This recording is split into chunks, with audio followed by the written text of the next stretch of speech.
Welcome back. You're listening to Get Real, and I'm your host, Bob Gallagher. Joining me in studio today, we have Jill McGowan of All American Title Services in Drake, Mass., and she's here to talk to us about short sale negotiation. Welcome to the show, Jill. Hi, thank you for having me. So why don't we get started by talking a little bit about what short sale negotiation is?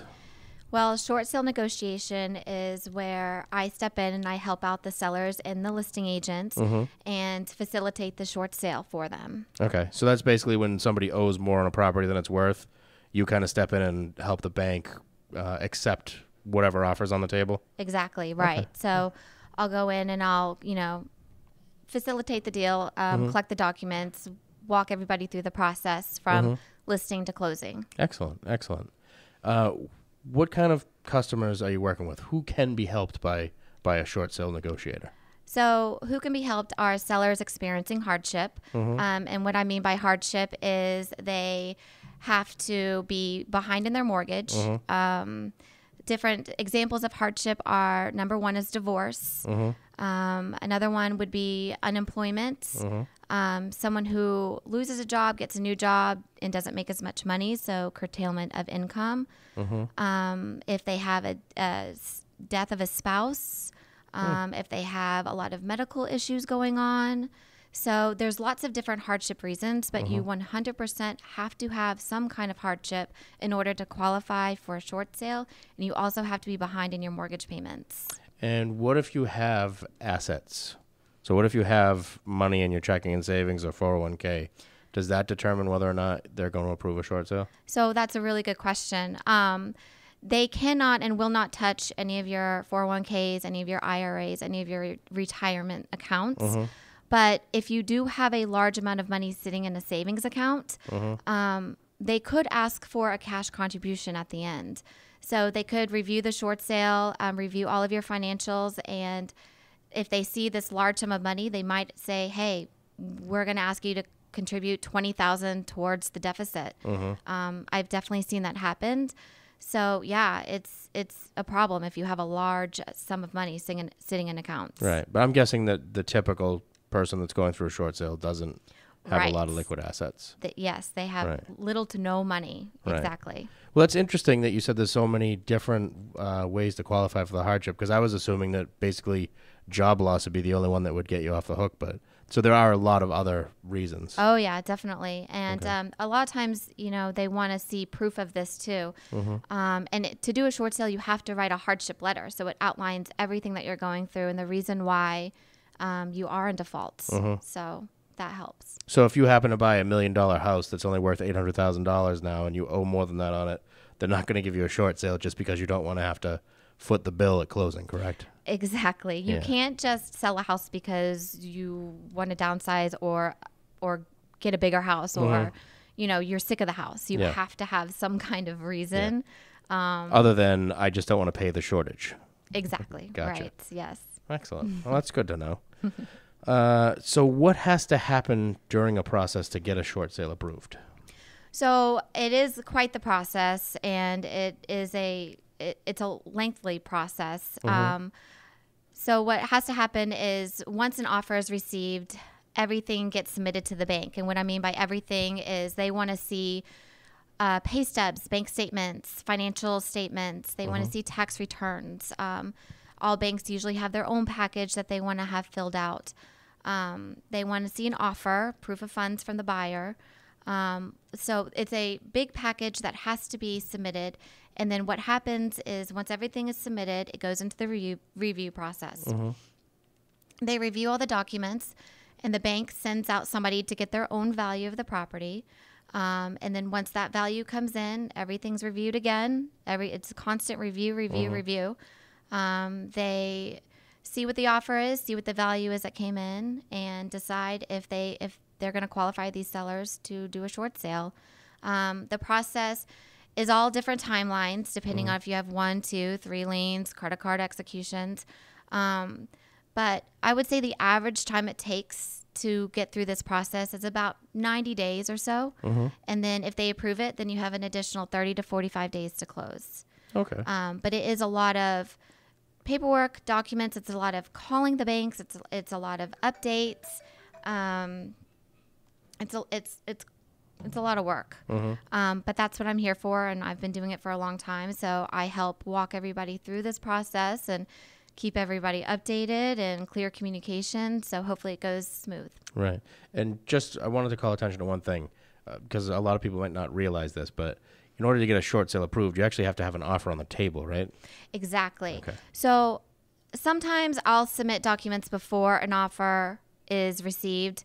If I have met with the seller and I've collected all these things, I'll get the documents into the bank. So at least they're processed in their system, and all we're waiting on is an offer. So that kind of like gets it ahead of time, a jump start ahead of time. But yes, you do have to have an offer for sure in order to get the process going. Okay. Great. So we have a lot of realtors that tune into the show on the weekends. Can you tell them how they can educate their sellers on other options besides just letting a property go to foreclosure? Yes. So I think that there would be a whole lot more short sales on the market if the sellers were educated about it. And the first step to doing that is to let the realtors know. There is another option besides foreclosure, and that's obviously short sale. And short sale is a much better option than foreclosure. With a short sale, these homeowners, it won't take a big hit on their credit. They're able to buy a property a lot sooner than a foreclosure. I've seen where a seller can buy within 2 years after closing on their short sale. I've actually had several people call me asking me for documents so they can buy their next home. So another benefit to doing a short sale over foreclosure is incentive programs. A lot of banks offer homeowners incentives to do a short sale. They'll give them money at closing, $1,500, $3,000. So there's definitely an incentive to doing a short sale over a foreclosure. Another reason too, a big one I think, is just so you don't have the embarrassment of going through a foreclosure. It's not in the paper. It looks like you're just selling your house as a regular sale. There's not going to be a live auction on your front lawn with a foreclosure. So there's a lot of benefits to doing a short sale over a foreclosure, I think. Okay.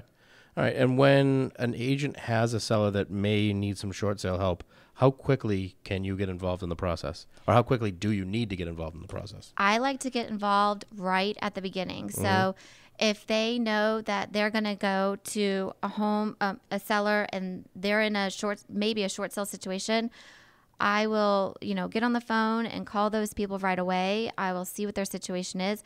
Sometimes I'll go to the listing appointments just to talk about it and to set their minds at ease, because it is a very stressful situation for these homeowners.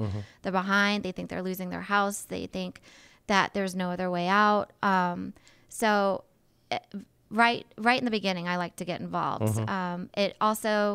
It just relieves them of a lot of stress to know that they have a realtor and myself as a short sale negotiator behind them and walking them through every step of the way.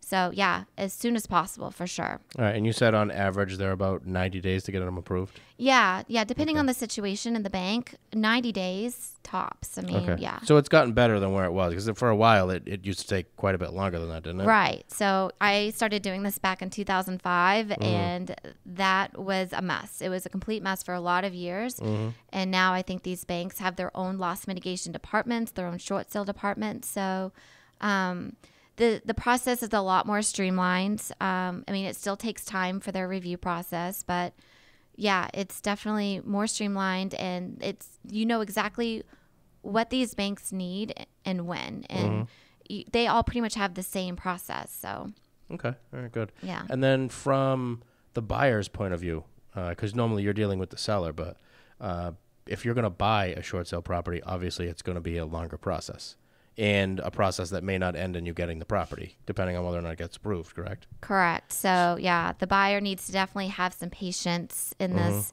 and they can't have any time frames. For example, they can't have a home sale contingency with their offer, because we don't know what's going to happen with this short sale. I just went through one a couple months ago where it took about 65 days to get this home approved in the short sale. And in the meantime, the buyer already had buyers for their home, But those buyers walked because they weren't patient with the short sale process of the home that they were buying. Right. So then we took all this time, took the house off the market, got it approved, and now all of a sudden the buyer lost their buyers. So they couldn't back to the drawing yeah, board. they couldn't get new buyers, and our short sale expired, and we had to start from scratch. So yeah, the buyers need to have patience. They can't have any time frames. And they need to understand up front that this could take 4, 5, 6 months until they can close on this property. Okay. All right. So what's the advantage to a buyer? I mean, I know 3, 4, 5 years ago, if you were buying a short sale property, the reason you waited was because you were getting a hell of a deal. You were stealing the property, basically. Is that still happening? Unfortunately not. Not a lot of short sales are good deals. I mean, because what happens is these lenders, they send somebody out to get a value of the property. So say Wells Fargo sends somebody out to the property and it gets valued at $250,000 from this BPO agent or this appraiser. They're going to want to see an offer at $250,000 or around that. Right. So they're not selling them at a discount anymore because they don't need to, basically. Exactly. They don't need to. And they will let it just continue on the foreclosure process until they get an offer that they think is worth it. So, yeah, definitely. They're not very good deals. But it's not that it's a bad deal. It's just that you're not saving a lot of money. You're not saving a lot of money. No, right. You're not. On the other hand, I guess one of the advantages could be is that where the property on the market right now is selling almost immediately after it comes on, and you're seeing bidding wars and everything else, I would assume that you're going to have less competition on a short sale because not everybody's willing to wait 4 to 6 months to close. Yeah, absolutely. That's a huge positive to a short sale because not a lot of people do have the luxury of time. So if you have a buyer that does and they see a short sale that they like, they're probably not going to be going up against 10, 15 other offers. So that would definitely be a benefit for sure for a buyer. And then going back to the seller side again, we talked before we got going today that, there are some sellers that think, why bother going through the process? I know so-and-so lived in their house for free for 5 years. So why am I going to be an idiot, move out and pay rent starting day one? I'm just going to wait it out. Is that a safe bet right now that you're going to be able to stay in the house for years for free, or has it changed? No, I don't think it's safe at all. I think that, so say you're in the start of the foreclosure process, you have no idea when they're going to set that auction date. And once that date is set, it's set.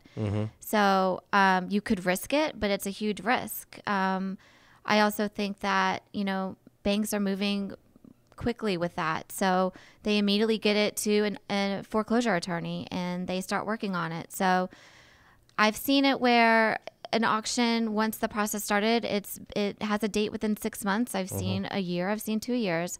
I really don't know the reason behind it, but it's a risk for sure to just sit on it. Right. Well, I know that one of the reasons the banks were letting people stay there for years, and I don't want to say as a rule, but in a lot of cases, it was because they didn't want a lot of vacant properties because then they'd have to pay to have the houses put back together if they were vandalized and everything else. Right, and maintained. And right. Yeah. And they just had so many foreclosures to deal with, it made no sense to start more foreclosures they could never get to. Yeah, that makes sense. Right. Totally. So they let people stay in the house for free because somebody else was paying the utilities and they didn't have to worry about the house being demolished.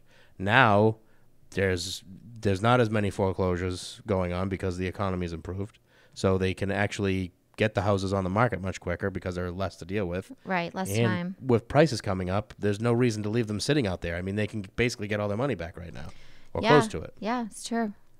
So really what it comes down to is short sales are not going to work for everybody, right? I mean, if you're not underwater, I mean, that's the big thing. If you owe less on the house than it's worth, then nobody's going to approve a short sale because they're not going to discount the price of the home. Right. Yeah. You have to be upside down for sure. Okay. And you have to have some kind of hardship reason for sure. So yeah, it's not for everybody. Right.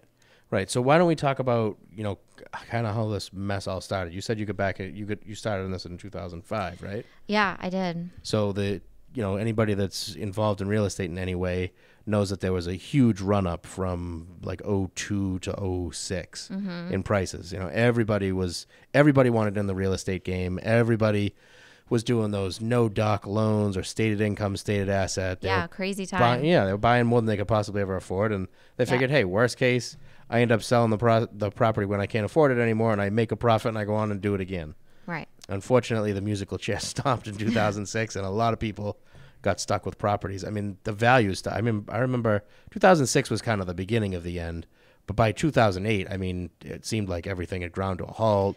Prices were cratering. We had years worth of inventory on the market and no buyers. Yeah. But that's just not the case anymore. I mean, it just kind of rebounded about 4 or 5 years ago. Well, it's kind of funny because a lot of the short sales that I've negotiated over the years, these properties were purchased in that 2003 to 2007 timeframe. I mean, even still today. So they bought at the top of the market. Top of the market, right. And, they overextended themselves. They have these crazy mortgages. They have these... the mortgages where... The negative amortization, right? Yes, exactly. Yeah, they call them option arms so that they wouldn't have to say negative am. Yeah. Exactly. So, yeah, a lot of them are from that time still. Right. So, I mean, and I feel that there's always going to be hardship. There's always going to be sellers that are facing financial difficulties. So, I get the question asked a lot, are short sales still around? Yeah, absolutely. They're still around. I mean, I think they'll always be around, maybe not as much as they were before, but people are always going to be experiencing these things. And if agents and sellers were more educated about the short sale and the short sale process and how it can really benefit them, there would be a whole lot more. That's for sure. Right. So for anybody listening right now, how can they reach you if they have clients or if they are a potential client that could use your services? Yeah, absolutely. Just give me a call at 978-452-0050. Anytime. I check my voicemails. I'm in the office a lot. So yeah, that's probably the best way. Excellent. And this has been Jill McGowan with All American Title Services in Drake, Mass. And she specializes in short sale negotiations. So give her a call. Thanks for joining us on the show today, Jill. Thank you so much. Thanks for having me. You're welcome. We're going to take a quick commercial break. We'll be back with more Get Real after this.